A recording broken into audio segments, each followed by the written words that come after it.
Primeiramente, bom dia. Sou o Dil, né, como o Casara comentou. Estou bem feliz de poder estar aqui, principalmente porque eu acredito que o conhecimento ele transforma, né? Então, poder estar aqui compartilhando todo o conhecimento que a gente obteve nesses últimos meses, criando soluções de GenAI, eu acho que é bem significativo, né? Queria começar primeiro a gente focando um pouco aqui no subtítulo, né, da palestra, que é basicamente como que a gente transforma a operação em semanas utilizando IA generativa. E eu queria dar um foco bastante nas semanas. A gente vai retomar um pouco esse tema mais para frente e entender o porquê que casa muito com rapidez IA generativa no nosso dia a dia. Acredito também que o objetivo em tudo que a gente faz na vida, ele faz com que as coisas fluam de uma maneira melhor, né? Que a gente seja mais assertivo naquilo ali.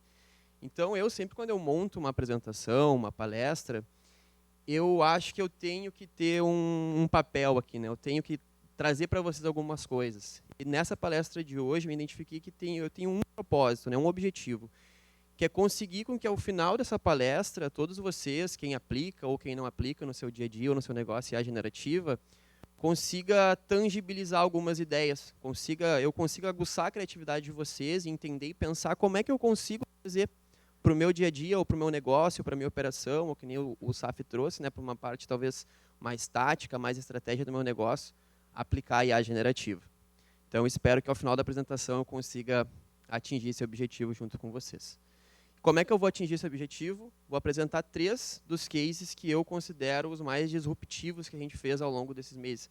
A gente fez vários projetos na linha de IA generativa, vários disruptivos, mas eu acho que esses 3 aqui, com certeza, são os mais completos que a gente acabou desenvolvendo. Tá? Cada case eu quero começar trazendo uma provocação para cada um de vocês, para a gente pensar, a partir dessa provocação, no problema que o cliente nos trouxe.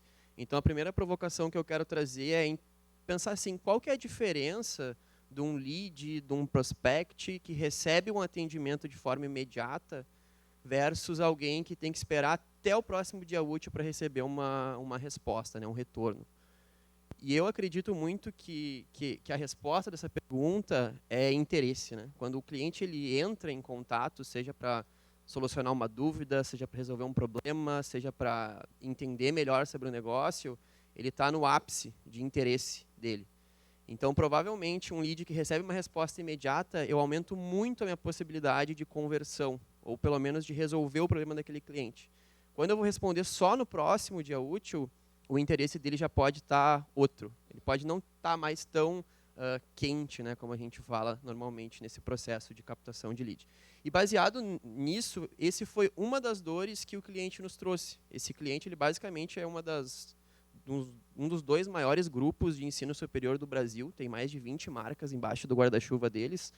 E o grande problema que ele trouxe para a gente foi assim, olha, em períodos de matrícula, eu tenho um crescimento exponencial da demanda por atendimento, seja daquele possível aluno que não sabe que curso fazer, que não sabe que modalidade, se eu faço presencial, se eu faço EAD, se eu faço híbrido, se eu faço live, né, que é aquele EAD que eu tenho a aula nos dias corretos.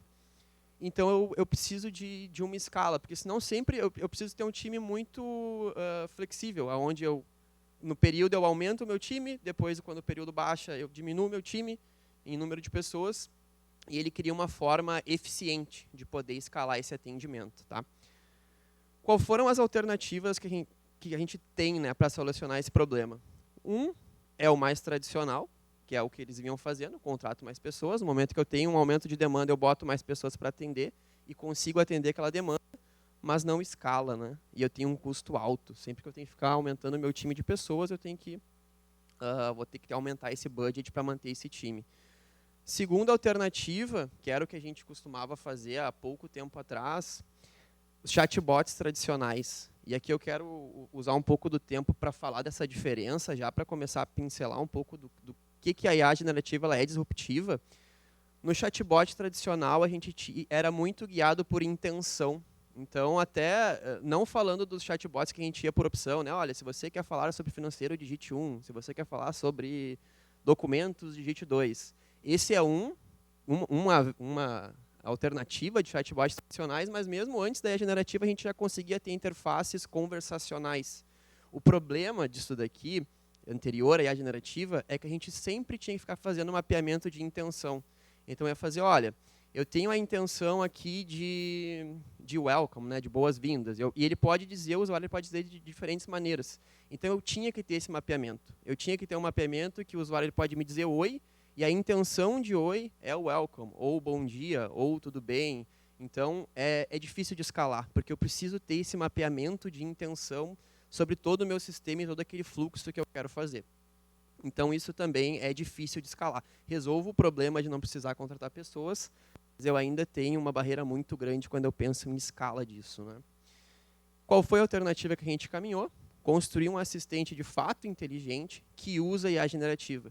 Então, eu deixo para trás essa parte de precisar trabalhar com intenção, porque esses modelos, eles, como o Denis trouxe, né, eles já foram treinados, eles já têm muito conhecimento dentro deles. Eu não preciso ficar apontando para ele que oi é uma intenção de welcome, né, de começo de conversa. Ele já sabe isso, eu não preciso explicar para ele. Então, isso nos traz muita velocidade, principalmente escala. Eu consigo criar um assistente muito mais completo num período de tempo muito menor. Tá? Como que a gente construiu? Tá? Essa aqui vai ser a arquitetura mais completa, ela é meio assustadora assim, quando a gente olha, é cheio de componentes. Né? E eu tentei também tangibilizar, ficar no meio termo entre o técnico, para que vocês entendam tecnicamente como tudo isso aqui funciona, mas que também faça sentido num fluxo de negócio. Tá? Então, espero que fique claro para todo mundo.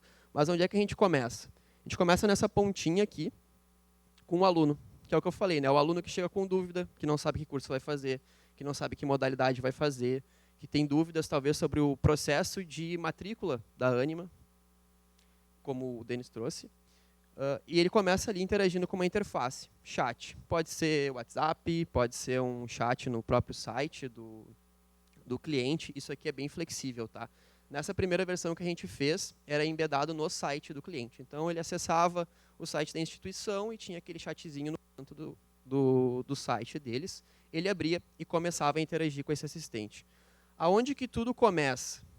Todos esses símbolos aqui de cérebros vão ser agentes, como o Saf trouxe. Né? A gente pode criar N agentes com N funções para qualquer fluxo que a gente vai fazer. Esse primeiro agente aqui, do pós-chat, aqui na bolinha de número 2, ele tem uma única responsabilidade, que é o que a gente chama de transbordo. Então, num atendimento, quando a gente pensa principalmente na parte digital, virtual da solução, é sensível eu dar toda a responsabilidade de atendimento para o meu assistente. Porque, por exemplo, imagina se eu coloco aqui o meu assistente para responder questões financeiras e ele alucina, né, como o Safri trouxe. A gente tem processos de alucinação no meio de modelos. E ele alucina e passa um valor de curso diferente do que eu realmente vendo aquele curso. Eu tenho um problema, porque se eu informei o valor para ele no chat, depois ele vai querer aquele valor ali. Né? Ele teve aquela informação. Então, tem conteúdos sensíveis que eu não posso deixar que o assistente responda. Então, esse primeiro cérebrozinho aqui, pós o item 2, a única responsabilidade dele é entender se o contexto da conversa, aquela pergunta, aquele texto que está chegando do aluno, ele pode ser respondido pela IA generativa, ou ele tem que escoar para algum outro setor em um atendimento humano. Então, basicamente, ele tem uma instrução de dizer, olha, se o assunto é financeiro, não responde, manda para o setor financeiro. Se o assunto é jurídico, não responde, manda para o setor jurídico. E se está dentro do meu escopo, ali, que eu falei de curso, de entendimento, de modalidade de ensino, aí sim eu sigo o fluxo. Tá? Então, entendam que o processo aqui, de tudo para lá, ele pode acabar já aqui no transbordo. Porque se eu não vou seguir, eu já retorno para o sistema do próprio cliente, e aí ele entra na parte de atendimento humano. Tá? Mas vamos seguir o happy path, né, o caminho feliz aqui, até para a gente entender o resto. Assumindo que, ok, a mensagem do aluno ela faz sentido em seguir, ela não precisa ir para uma pessoa, eu tenho um outro agente aqui, ó, entre o número 3 ali, que ele basicamente é o que a gente chama de política de base de conhecimento. Por que ele está ali? Porque quando a gente cria uma solução, principalmente de assistente, né, um chat de conversação, nem toda resposta eu preciso bater na minha base de conhecimento privada, que é o diferencial. Né? Até acho que o Denis mencionou isso, que um modelo, qualquer que seja, de qualquer fornecedor... Alô, alô? Ele é super replicável, né? Se eu tiver uma instrução exatamente igual, eu vou chegar num resultado muito parecido. Onde é que está a graça quando a gente coloca os nossos dados? Mas nem todo texto eu preciso dos meus dados. Se ele está respondendo, oi, bom dia, eu não preciso lá bater na minha base, gastar todo o processamento computacional desnecessário. Então, a gente tem esse segundo agente aqui que vai só olhar para saber se ele precisa de alguma informação privada complementar ou se só com o conhecimento base dos modelos ele consegue responder a pergunta. Tá? Então, vamos supor que a gente passou e a pergunta do aluno ali é, olha, eu não sei que curso fazer, mas eu gosto de crimes, por exemplo. Eu gosto de ver vídeos sobre crime, casos criminais, esse tipo de coisa. Ele vai passar, vai entender que não é um conhecimento que ele tem do treinamento público, no treinamento geral, e ele vai precisar bater uma base de conhecimento privada, onde tem emendas dos cursos, onde tem toda a definição de todos os cursos que aquela marca tem. Tá? Então, ele vai fazer essa definição, passou, a gente vai para um terceiro agente, que ele é enriquecimento de contexto. Então, se eu deixar aquele texto, aquela mensagem que o aluno enviou pura, para eu procurar lá na minha base de conhecimento, pode ser que eu perca um pouco da nuance, fique mais difícil de eu achar a informação que eu tenho que responder.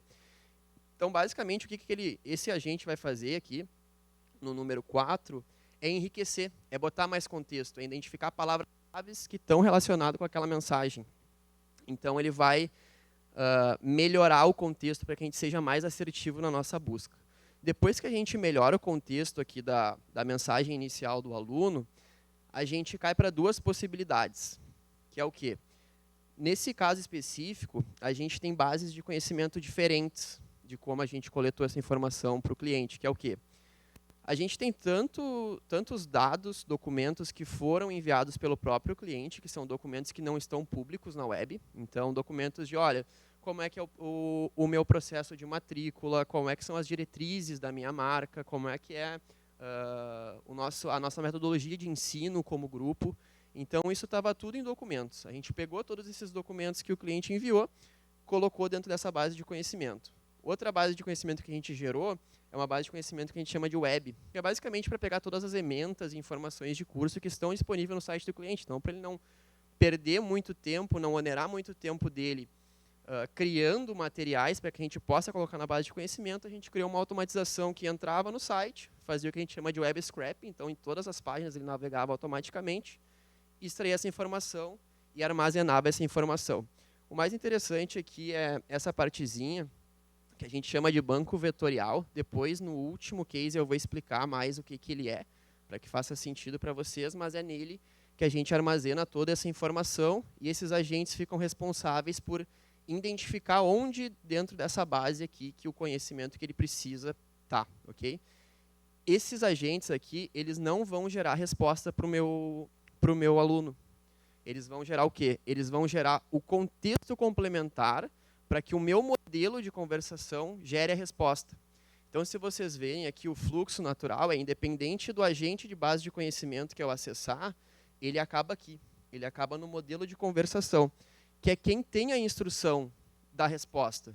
É normalmente aonde vai estar a persona que a gente fala, né? Sempre em assistente virtual, a gente sempre segue muito um modelo de persona, que olha, você é um assistente, a gente pode definir se vai ter uma abordagem mais masculina, mais feminina, uma faixa de idade, que tom que ele tem que usar, é um tom mais formal, menos formal. Então, toda essa instrução está aqui.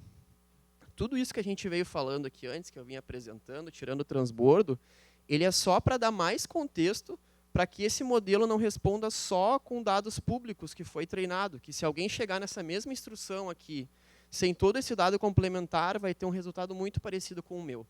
Então, isso aqui, toda essa parte construtiva, que a gente chama normalmente de RAG, né, quem já escutou, é basicamente isso que a gente está fazendo, que é o Retrieval Augmented Generation, né, que é quando eu pego informação privada minha e dou para o contexto de instrução do meu modelo poder gerar aquela resposta. O fluxo, seguindo o passo a passo, né, dos números aqui, é esse modelo de conversação pegar toda essa informação complementar, gerar a resposta e responder para o aluno. Então, vê que o fluxo aqui do 8, ele volta para o chat e responde para o aluno. Porém, o fluxo ele não acaba aí. Porque no momento em que eu já respondi o aluno, eu já tenho aqui o contexto do que ele queria, já respondi, já sanei a dúvida dele, o fluxo ele continua. Ele continua onde? Aqui para cima. Após eu ter gerado essa resposta aqui para o aluno, eu tenho mais 2 agentes na jogada, com responsabilidades diferentes. Então, esse de baixo aqui, ele vai estar olhando para as mensagens só tentando captar informações relevantes que eu possa extrair para conseguir retomar um contato futuro com esse aluno. Então, ele vai olhar, olha, essa mensagem que o meu aluno mandou aqui, o meu possível aluno, né, nessa fase ele ainda não é um aluno, tem um nome do aluno? Tem, ok. Então, eu vou coletar essa informação e vou extrair ela.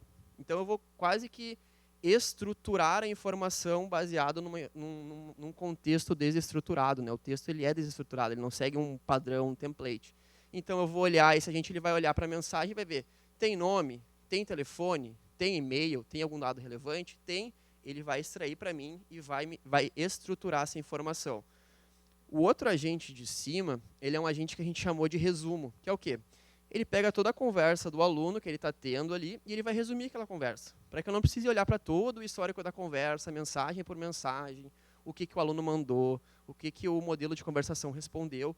Eu preciso ter um resumo, direto ao ponto, de como que ele chegou, qual era o interesse dele e qual foi a resolução, né, da conversa que ele teve. O que acontece? Esses 2 modelos trabalhando em conjunto, eles vão alimentar o nosso banco de dados histórico. Então, todo o possível aluno que chegou, baseado nessa iteração com o assistente virtual, eu vou ter toda a trilha dele armazenada no meu banco de dados. Tanto com o resumo da conversa, quanto com os dados estruturados. Então, eu vou saber o nome daquele aluno, eu vou saber o telefone e eu vou saber também o e-mail. O interessante desse processo e o porquê, principalmente desse agente de captura de dados, é para não criar um processo engessado, assim, que tu chega no chat e tu já tem que botar o teu nome, botar o teu CPF, botar o teu telefone, botar o e-mail. Às vezes, isso acaba sendo algo que vai dificultar e que vai muita gente chegar nessa tela e nem vai seguir só para não preencher os seus dados. Então, com essa abordagem aqui, a gente torna o processo muito mais fluido. Ao começo da conversa, o assistente se apresenta, o aluno vai se apresentar, vai dizer o seu nome no decorrer da conversa, aí sim, com instruções, esse modelo de conversação vai solicitando, ok, legal, estou entendendo o teu problema. Me dá o teu telefone para se acontecer algum problema eu conseguir te retornar, a gente conseguir manter essa conversa. Então ficou muito mais fluido. A gente entende que isso daqui aumenta a possibilidade de adoção nessa ferramenta por não ser aquela coisa mais engessada que a gente costumava ter até então. Tá? Por que a gente tem isso aqui no banco de dados? Tá? Por que a gente armazena um histórico e outro, porque essa foi uma das soluções que eu vejo mais completa em assistente virtual, porque ele virou quase que uma solução omnichannel. Né? Porque o que acontece? No momento que eu tenho esse dado aqui no banco de dados, eu tenho um último passo, que é uma vez por dia, eu olhar tudo o que aconteceu de interação aqui de todos os alunos, vou pegar todas essas interações com os resumos, com os nomes, telefones, e-mails, e vou jogar para o meu Salesforce. Então, se esse aluno, em algum momento, ele for fazer um atendimento com um humano por telefone, o atendente ele já tem o contexto do que aconteceu aqui em âmbito digital, né, em âmbito de assistente virtual. Então, vocês veem que a integração de tudo isso ficou perfeita, porque eu consigo conectar do meu virtual para o meu pessoal. Tá? Eu falei, né, retomei o título da apresentação, porque a gente falou sobre semanas. Olhem toda a construção que a gente fez aqui e toda a solução omnichannel que a gente criou, a transformação da operação que a gente trouxe para o cliente em 10 semanas. Então, veja que um projeto de 10 semanas, há 1 ano atrás, 2 anos atrás, não entregava nem 10% do que a gente está transformando e entregando aqui. O que faz isso acontecer tão rápido? Principalmente porque todos esses agentes, todos esses modelos, todos esses cérebrozinhos aqui, eu não preciso ter fases de treinamento, eu não preciso ter um grande conjunto de dados que eu treine, que eu limpe, que eu faça todo aquele processo tradicional. Então é muito mais rápido. Eu só preciso saber como instruir ele a fazer o que ele tem que fazer. Então é muito mais rápido. Trazendo só um contexto técnico, para dar uma pincelada, todos esses cérebros aqui, esses modelos, a gente utiliza um serviço da AWS que se chama Bedrock, que ele hoje consegue possibilitar que a gente use mais de 40 modelos de diferentes fornecedores com poucos cliques. Então, dentro do Bedrock, a gente pode usar modelos do Anthropic, a gente pode usar modelos da Meta, a gente pode usar os modelos da própria AWS. Hoje a AWS tem uma família de modelos que tem um custo-benefício bem bom. Cohere, Mistral, então ele é bem amplo no sentido de modelos e também é muito simples. A gente só precisa saber como instruir. E com poucos cliques, em 1 hora, menos de 1 hora, a gente consegue já ter um modelo nosso com as nossas instruções rodando e respondendo. Então, isso que faz com que a gente consiga transformar uma operação dessas em apenas 10 semanas. Tá? Outro case que eu trouxe aqui para a gente ver, que eu também entendo que foi super legal assim que a gente trabalhou, é a gente entender qual é a diferença ou qual seria o impacto no engajamento se a gente conseguisse gerar um conteúdo para diferentes plataformas de maneira personalizada. Hoje, a gente pensa, né, eu entendo, assim, acredito muito que a IA generativa ela vai melhorar muito a nossa experiência como cliente, porque a gente vai conseguir ter uma escala de personalização de conteúdo muito maior do que a gente tinha até então. Né? E esse cliente aqui que a gente trabalhou nesse projeto de produção de conteúdo multicanal, hoje ele é uma das 3 maiores emissoras de TV do Brasil. E o problema que ele nos trouxe é o seguinte, olha, eu produzo muito conteúdo diário audiovisual, muito. Eu tenho várias programações, eu tenho de diferentes estados, e hoje eu não consigo escalar minha produção de conteúdo, porque eu preciso de uma pessoa lá, olhando o vídeo, transcrevendo o vídeo, produzindo um conteúdo para cada uma das plataformas, e isso não escala, né? Notem que já é o segundo case que eu falo sobre escala, né? Então, vê que a IA generativa ela bate bem nesse ponto da gente conseguir escalar de uma maneira sustentável e também muito rápida, né? E aí, ok, como é que a gente pode ajudar esse cliente a gerar mais conteúdo? Primeiro, sempre, né, até então, como a gente fazia, a gente contrata mais pessoas. A gente contrata uma pessoa para fazer um conteúdo para um canal, ou a gente contrata mais pessoas para ficar olhando os vídeos e transcrevendo o que estava contido naquele vídeo, mas a gente cai no mesmo problema, né? Custo e escala. Segunda alternativa mais direta que a gente tem é trabalhar com templates fixos. Então, eu posso ter lá, olha, eu vou produzir um material para o YouTube, ou Facebook, ou LinkedIn, eu posso ter um template fixo que eu vou preenchendo as lacunas. Mas é muito engessado, né? Eu até consigo aumentar a minha possibilidade de entrega, mas eu não consigo entregar com personalização, né? A gente falou de personalização. Aqui a gente fica muito engessado ainda. Qual foi a última alternativa e a alternativa que a gente acabou seguindo?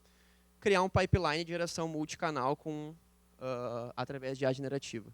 Que é justamente isso, né? Eu já tenho modelos que sabem o que é o Facebook, que sabem como é que é o Instagram, que sabem como que tem que ser a abordagem para um blog, por exemplo, que sabem como que pessoas do sexo masculino de 30 a 40 anos costumam ter o seu comportamento de leitura, seu comportamento de consumo de informação. Então, por que a gente não usa isso para entregar uma solução que dê escala para a produção de conteúdo? E nessa ideia a gente chegou e construiu esse fluxo aqui, essa arquitetura, que basicamente ela começa onde? Tá? A gente começa em recortes de telejornais, principalmente aqui. E qual era o grande desafio, tá, de tudo que começou aqui? O cliente ele queria que todo o conteúdo gerado fosse imparcial. Como a gente está falando de telejornais, tem muito sensacionalismo, né? Tem muito sentimento. Então, o vagabundo, matou, tem que ser preso. E de fato, né, eu não posso produzir um conteúdo que seja tão sensacionalista ou que tenha tanta opinião pessoal ali.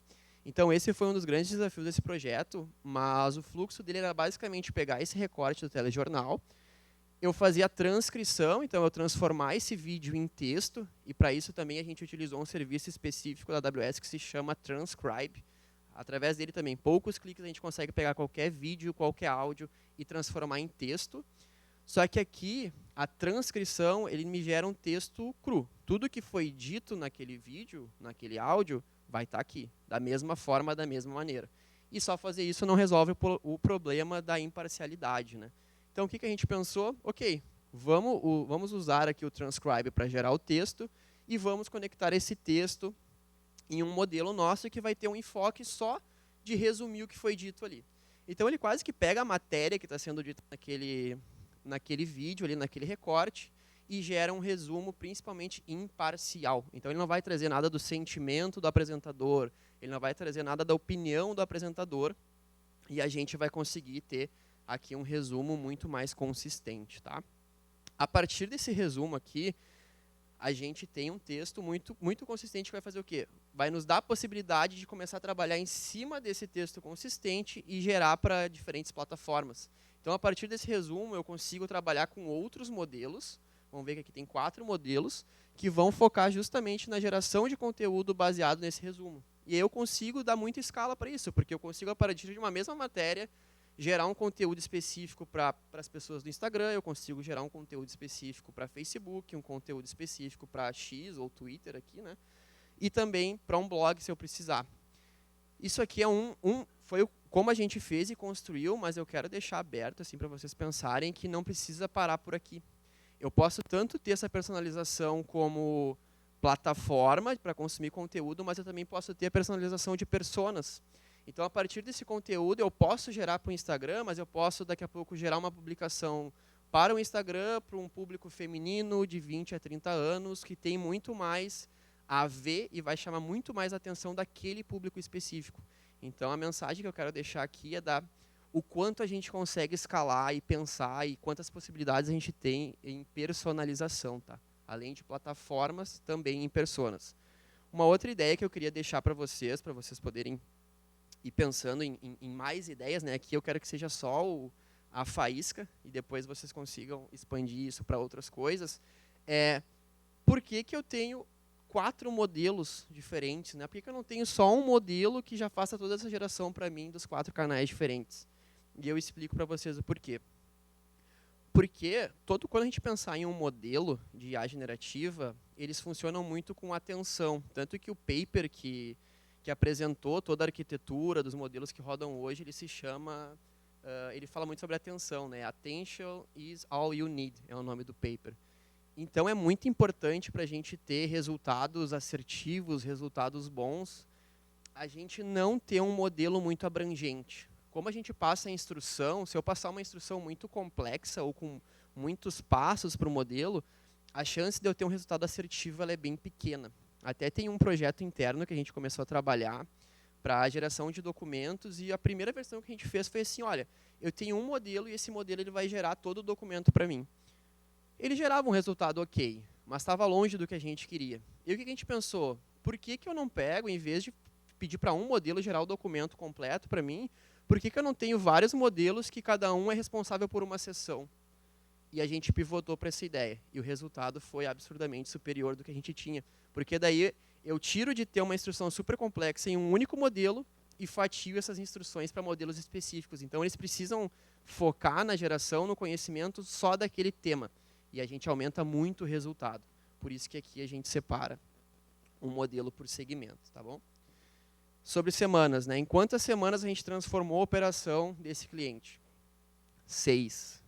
Então, vê que é muito rápido, né? Um mês e meio aqui, a gente fez todo um pipeline que possibilitou com que o cliente gerasse seu conteúdo multicanal sem ter que onerar pessoas. Então, eu paro de ter pessoas nesse processo criativo aqui, todo, de geração do conteúdo, e começo a dar para essas pessoas a função de analisar esse conteúdo, que é muito mais rápido e a gente consegue escalar muito mais, né?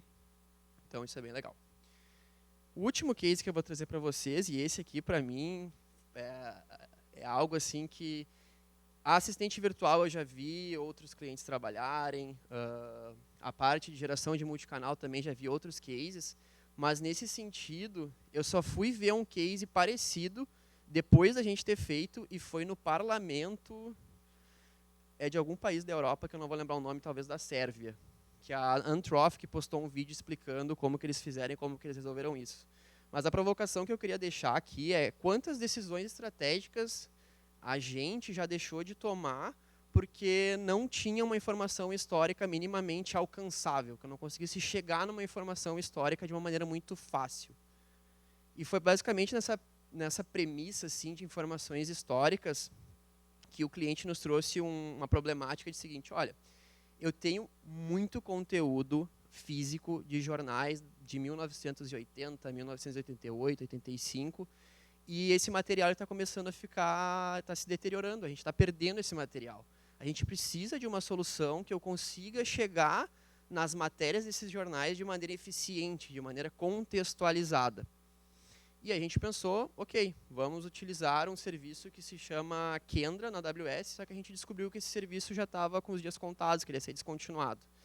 Então, até o Borba pode dizer que eu não estou mentindo, mas esse foi um dos projetos que a gente teve que ser mais criativo, né? A gente precisou dar várias voltas para conseguir chegar numa solução ótima para o cliente, tá? E nesse problema, quais são as alternativas que a gente tinha? Vou contratar mais pessoa para indexar manualmente. Então, imagina o time que eu vou ter, sendo que eles tinham milhares de exemplares de vários anos de diferentes contextos daqueles jornais. A gente cai no mesmo problema dos outros, que não escala, o custo é alto e coisas do tipo, né? Outra solução é usar sistema de busca tradicional, então um Algolia, um Elasticsearch, qualquer coisa do tipo. Só que o problema é que aqui ele vai muito no ponto de palavras-chave.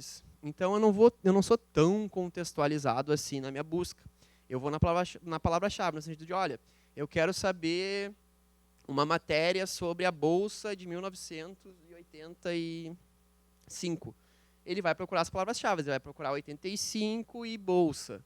Só que às vezes tem variantes dessas palavras que são mais contextualizadas que ele não vai conseguir pegar nesse tipo de sistema, tá?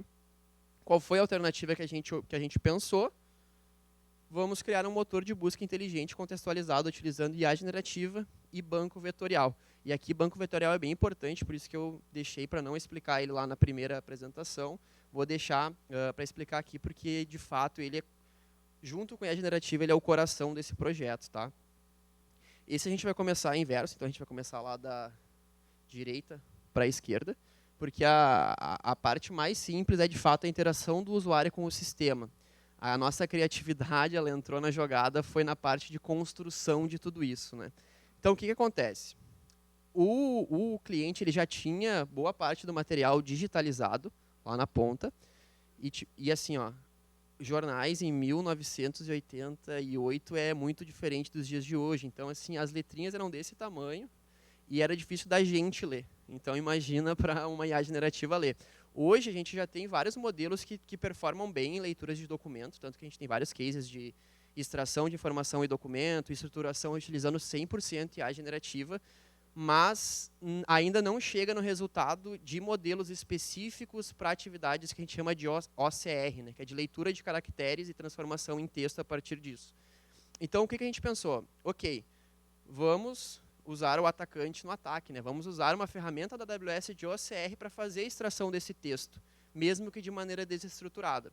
Então, nessa parte de extração de texto, a gente utilizou um outro serviço da AWS, que também é com poucos cliques, a gente chega na extração de texto que se chama Textract. Então, nele eu consigo subir qualquer tipo de documento, 3 cliques eu já tenho todo o raw text que a gente chama, né, todo o texto corrido daquele documento.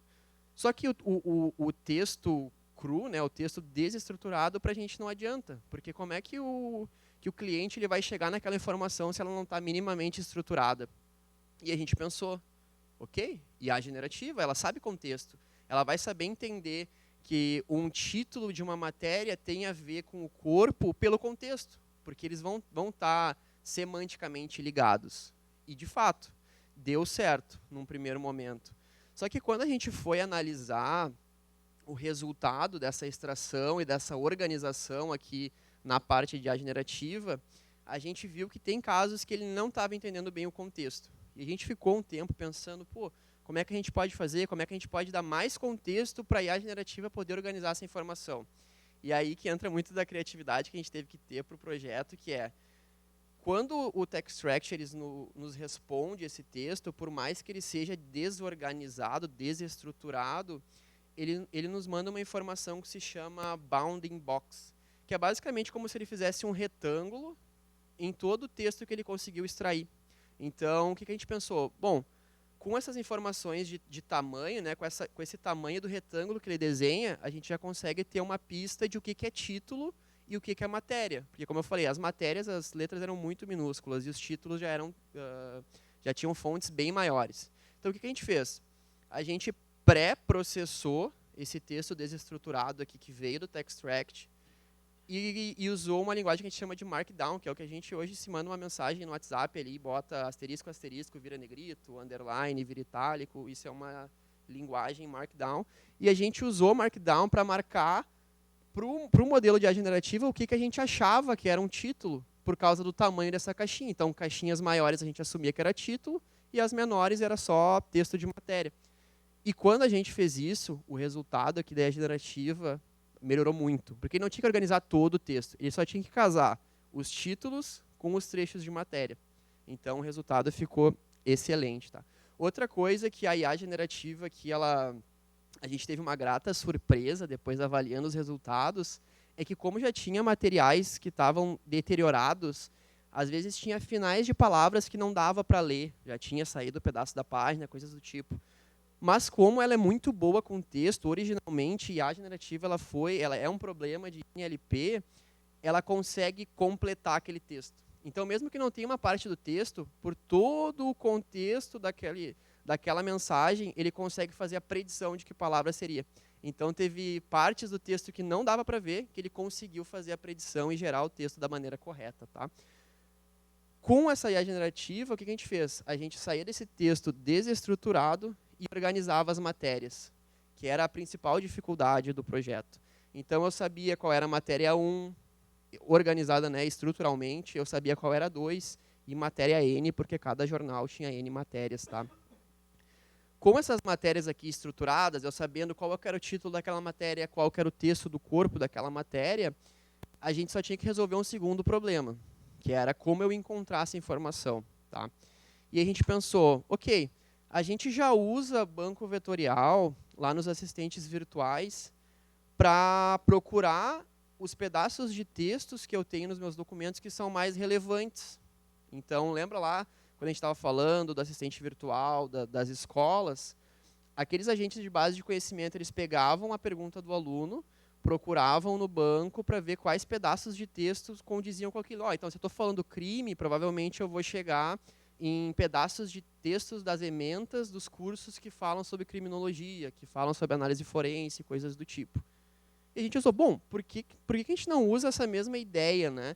Então, o que é um banco vetorial, só para trazer um pouco de contexto técnico? O banco vetorial, a gente consegue armazenar vetores dentro dele, e vetores é o que a gente pode pensar como sendo palavras contextualizadas. Então, se eu pegar uma palavra, por exemplo, rei, e jogar num banco vetorial, eu fazer a inserção desse dado no banco vetorial e eu colocar a palavra rainha, eles vão ficar próximos. A gente pode pensar no banco vetorial como um plano cartesiano XY, e como cada texto ser um pontinho nesse plano cartesiano. Então, eles têm coordenadas aqui dentro desse banco vetorial.